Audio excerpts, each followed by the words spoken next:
passive solar home from the ground up. No crew, no shortcuts, just us. It's been 8 months of long days, sore backs, and pure determination. Through the highs and lows, the sweat, the setbacks, and the breakthroughs, we've kept moving forward one day at a time, building the life we always dreamed of. Ashlyn and I wanted peace and quiet, a place where we could slow down, breathe, and build something that was truly ours. When we found this spot half a mile back, it just felt right. You could hear the wind through the trees, the birds in the distance, and nothing else. It was exactly what we were looking for. But there was one big problem. There was no road. To reach our future home site, we needed to carve something like that, so we hired a local grader who came in with his dozer. He started cutting into the hillside, peeling off the first roadbed. Today is to make sure those culverts could handle what was coming later. A fully loaded dump truck was so deep you could barely walk through it. Days where snow would melt, then freeze again overnight, turning the road into sheets of ice by morning. What we thought might take a week ended up taking nearly a month. But little by little, we started to see progress. The base began to firm up, the ruts got shallower, and the path slowly came to life. I can't tell you how good it feels to be on the top of this hill. There's something incredibly rewarding about watching a raw piece of land transform, seeing a rough trail turn into the very road that would one day lead us home. Guys, we are getting really close. For a chicken coop, a small lean-to barn, even done some remodeling.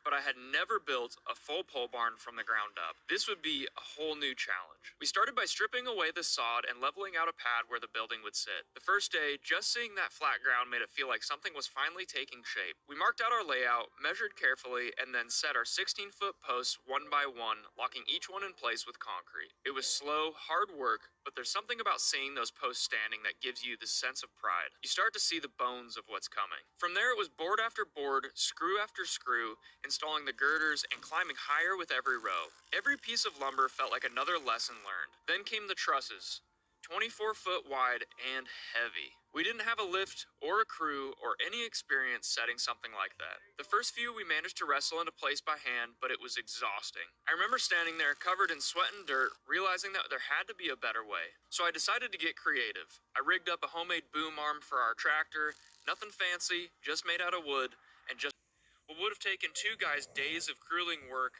we knocked out in a few hours. It was one of those moments where you realize, with a little ingenuity and stubbornness, you can figure just about anything out. When the frame was finally standing, I took a step back and looked at it. This big, solid structure that we built from nothing but a patch of grass and an idea. It was at that point the biggest project I'd ever taken on by myself. I like to think of that pole barn as my starter house. It wasn't just a shop, it was my classroom. That's where I learned how to square off a structure, how to frame a wall level and plumb, and how to stay patient through every small mistake. It taught me how to move slower, think ahead, and trust the process. And by the time that last screw went in, I realized something important. That barn wasn't just storage.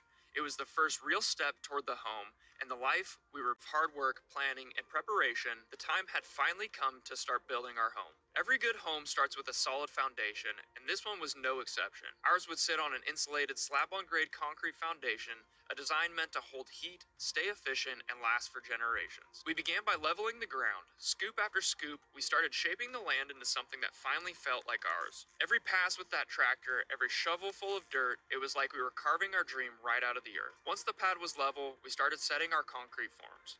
Board by board, brace by brace, we worked carefully, making sure everything was perfectly square and solid. I probably checked those measurements 100 times because I knew if this foundation was off, everything else would be too.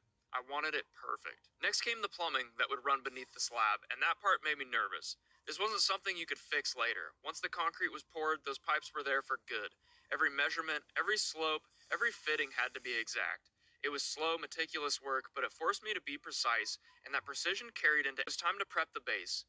We brought in load after load of gravel, the more the better, and spread it evenly across the pad. I rigged up a simple but effective system using 2 string lines and a long screed board to level the gravel out flat. It worked beautifully, but I'll be honest, this was some of the hardest physical work I've ever done. Hour after hour, pushing and pulling that screed through the heavy gravel, it wore me out, but every inch mattered. After compacting the gravel with a plate compactor, we laid down a rigid foam insulation, which cost more than I'd like to admit, but I knew from the sun and keep our home warm through the coldest nights. On top of that went our vapor barrier, a thick plastic sheet to keep ground moisture from creeping up into the concrete. Then came the rebar.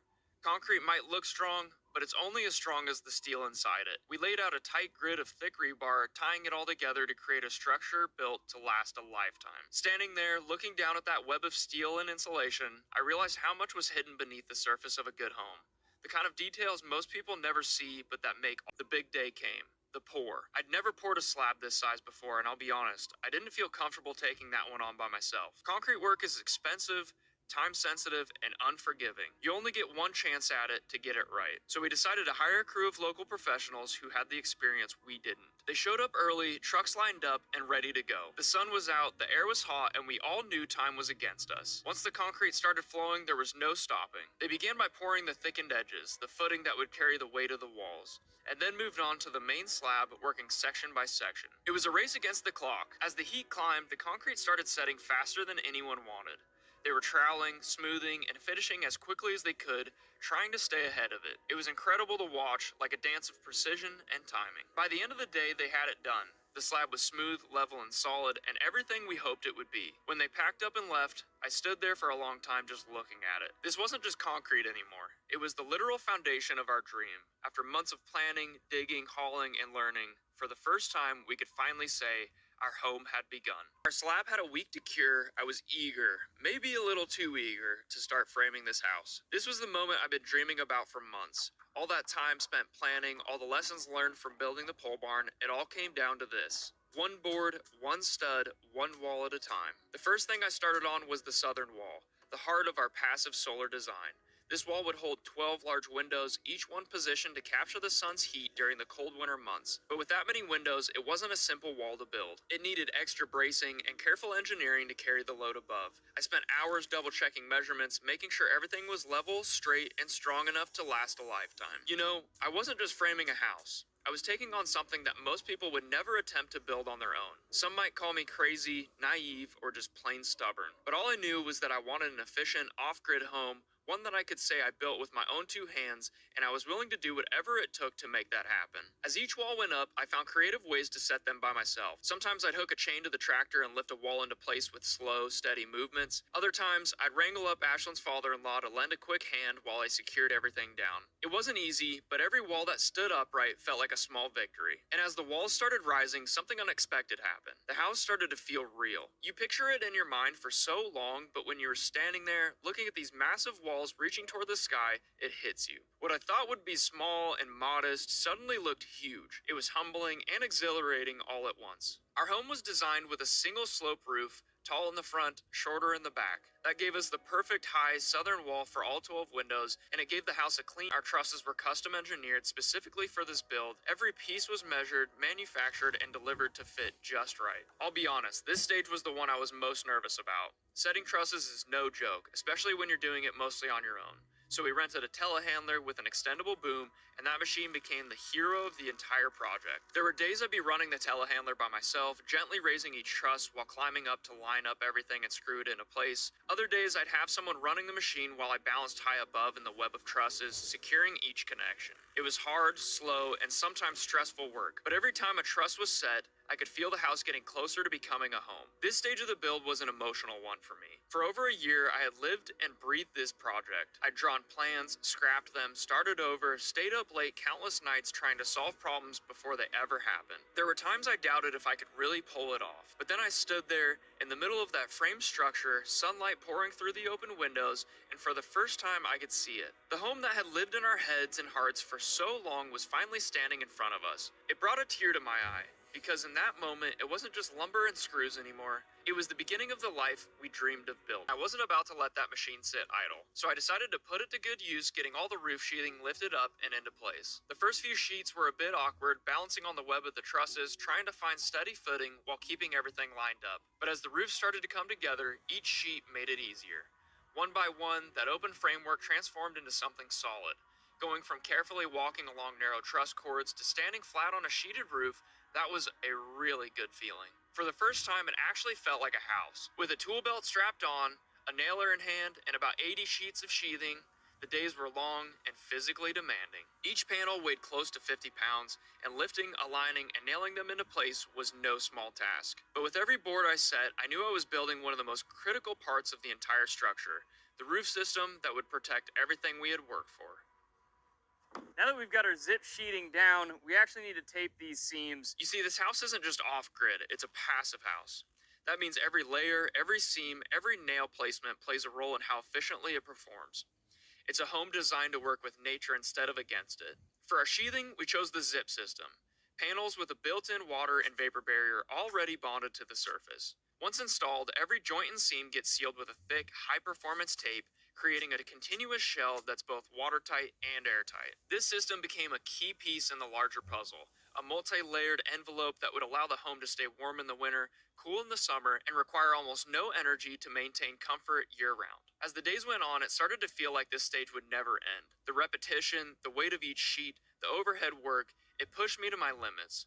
My arms were sore, my back ached, and my hands were blistered. But every time I looked at what was done, the gleaming green panels along the walls, the red along the roof, perfectly aligned and sealed, it reminded me why I was doing this. By the time we drove in the last nail, the transformation was incredible. The open skeleton of lumber had turned into a real structure, solid, tight, and ready for whatever nature wanted to throw at it. And the best part? With the roof finally in place, we had cover. After months of working out in the elements, we finally had shelter over our heads. Standing underneath that roof for the first time, I could start to picture what it would feel like to live here.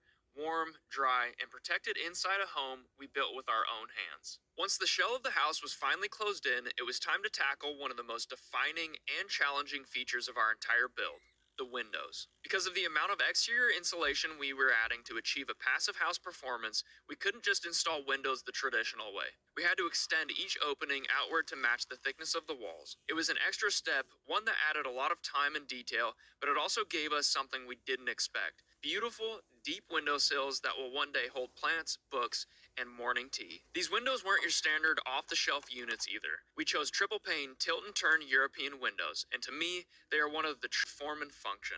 The triple panes drastically reduce heat loss in the winter and heat gain in the summer, while the tilt and turn design gives us an airtight seal that's crucial for a passive solar home. They are the kind of windows that don't just look good, they worked hard, quietly, and efficiently, day in and day out. Installing them, though, was no small task. Some of the larger units weighed over 200 pounds and took every bit of creativity and patience to maneuver into place. We used straps, suction cups, and sometimes just sheer willpower to get them seated perfectly square. A few of the smaller ones I could manage on my own, but the big ones were definitely a two-person job, sometimes even more. I know most people will look at these windows and see the view, and don't get me wrong, the view is incredible. The sunlight floods in through the glass, casting warm light across the floors, connecting the inside of the house to the land outside. But for me, I see something different. When I look at these windows, I see efficiency. I see the hours spent calculating angles and sunlight paths. I see the challenge of lifting heavy frames and sealing every edge until it was perfect. And most of all, I see what makes this house work, what allows us to live off-grid this home. The kind of heat that sticks to you and makes every swing of the hammer feel twice as heavy. For months it had been nothing but open space and echoing footsteps, but now it was time to start defining what this place would become. We started laying out every bottom and top plate, snapping chalk lines across the slab, and setting each stud that would divide our open box into rooms with purpose. A cozy master bedroom, a great room that would hold countless family gatherings, a laundry and pantry room for the rhythms of daily life, and a small schoolroom for our kids to learn in. Up until now, it was all just potential, an empty shell. But as the interior walls began to rise, the home started to take on shape and meaning. The path from the front door to the master bedroom suddenly made sense. The view from the kitchen window framed the pasture just right. You could stand in what would one day be the schoolroom and imagine the sound of pencil scratching on paper or the clinking of canning jars lined up neatly in the pantry. It was no longer just a build, it was a life starting to take form. Each part of this process sparks its own emotion in me, but in this stage, the interior framing carried a special weight. It's one thing to stand outside and look at walls, it's another to stand inside and feel space become. I gotta bring it back down, recut all these boards, and then put it back up. Every stud I set wasn't just a piece of wood, it was a small act of intention. On its own, it's just lumber. But fastened together, aligned just right, it becomes a wall, a doorway, a room where moments will happen and memories will be made. I found myself walking through these bare framed spaces long after the tools were quiet, just taking it all in. It's funny, framing might seem like one of the most straightforward parts of building a home, but for me, it was one of the most meaningful. Because this is where the abstract idea of a home becomes something tangible, something you can walk through, touch, and imagine in the future. If you haven't noticed by now, this build has become more to me than just swinging a hammer or lifting walls. It's become a reflection of everything I believe in. hard work, patience, and creating something long-lasting with your own two hands. Each stud, each nail, each line of sawdust feels like a piece of me being built into this home. And someday, when it's all finished and the walls are painted and the floors are clean, I'll still see this stage underneath it all. The heart of what made this place, learning as we went, and with each success, our courage grew just a little bit more. We knew that before long we'd be selling our old property and moving everything over here for good. That meant we needed a proper place to store tools, materials, and all of our equipment that had been scattered between job sites. It was time to go back to the pole barn we built earlier in the year and give it something solid to stand on, a concrete floor. I'll be honest, concrete has always made me nervous. It's heavy, time sensitive, and once it's down, there's no do-overs. But this time felt different. This wasn't the house, it was just the shop. And that took a little pressure off. If it didn't turn out perfect, well, it was still going to be better than dirt. So we got to work. We spread and leveled the gravel, packed it down tight with the plate compactor, and laid out the vapor barrier to keep the moisture out. Then came the rebar grid, pulling down the driveway. I could feel my heart rate pick up. There's something about seeing that gray slurry pour out that makes time move differently. Fast, but slow all at once. I was nervous, sure, but I was also proud. Proud that we were attempting this. Concrete isn't a one-man job. It takes hands, teamwork, and timing. Thankfully, I had some extra help that day, friends and family that were willing to grab a rake or a screed board and jump in without hesitation. We poured, we raked, we screeded, we troweled, and we bull floated. The sun was high, the sweat was running down our backs, and our arms were burning, but almost satisfying. By the time we were finishing up, I stood back and looked across the slab. It wasn't perfect. There were a few uneven spots and trowel marks that only we'd ever notice, but it was flat, solid, and ours. For a shop floor, it was more than enough. And for me, it was another quiet milestone, proof that we were capable of more than we once believed. Every project we've done out here has taught us something new, but this one taught me something I didn't expect. Perfection doesn't always matter. Sometimes good enough still feels pretty darn. I think it turned out pretty darn good. So it was back to the house, but this time we were getting into the meat and potatoes of it. The part of the build that isn't flashy, but is absolutely essential. The kind of work that nobody ever sees when it's finished, but everything depends on it working right. First came the plumbing, a simple but meaningful task. One that I know well from years of being a plumber. Every pipe, every fitting, every slope of a drain was second nature to me, but still carried weight. It felt good to be back at it again, like revisiting an old friend. It reminded me of where this all started. Honestly, my plumbing career is what made this whole dream possible. It gave us the freedom to move to Kentucky, to buy land, and now to build a home completely of our own making. I took my time with plumbing, measuring twice, checking for pitch. There's something satisfying about knowing water will flow exactly how you intended, even if no one will ever see the work again once the walls go up. Then came the electrical.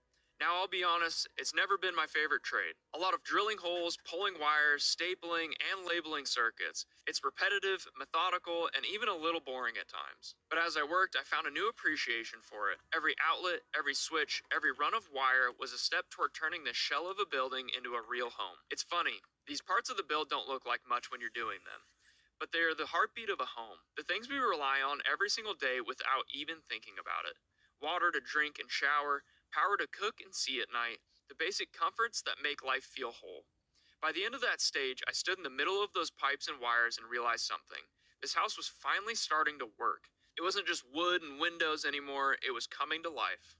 Our ventilation system is one of the most important parts of this entire build, a requirement for a home as tight and efficient as this one. In a house like ours, there's virtually no air leakage in or out, which is great for efficiency, but not so great for the people living inside. Without a way to move air, things can get stale fast. That's where our ventilation system comes in. It quietly removes old, used air from inside and replaces it with fresh, clean air from outside, all while recovering most of the heat or cool from the air we've already conditioned. From the outside, it doesn't look like much, just a small box with a few pipes running to and from it, but when you look closer, it's so much more than that. This little box is the lungs of our home. It keeps the air moving, keeps the environment healthy, and lets us kind of open a window without losing all the warmth or cool we've worked so hard to create. In a way, it gives our house life, helping it breathe just like we do. And so here we are, 8 months into building our off-grid passive solar home. When we first started this journey, I honestly thought we'd be done by now. But life had other plans. In the middle of it all, we welcomed our beautiful daughter in the world. Between family visiting, sleepless nights, and the occasional much-needed rest day, progress had been slower than I imagined, but that's okay. Because this journey has never been about speed. It's about perseverance, determination, and the courage to keep going one day at a time, no matter what the weather or life throws our way. We still have so many exciting projects ahead, installing our cistern and septic, setting up our eventually bringing the inside of this home to life. Every step gets us closer to calling this place a home. So if you've enjoyed following along, make sure to hit that subscribe button and turn on the bell notification so you don't miss what's next. And if you want to see more behind the scenes moments, daily progress, and members only content, hit that join button below. Thank you all so much for watching, for encouraging us, and for being part of our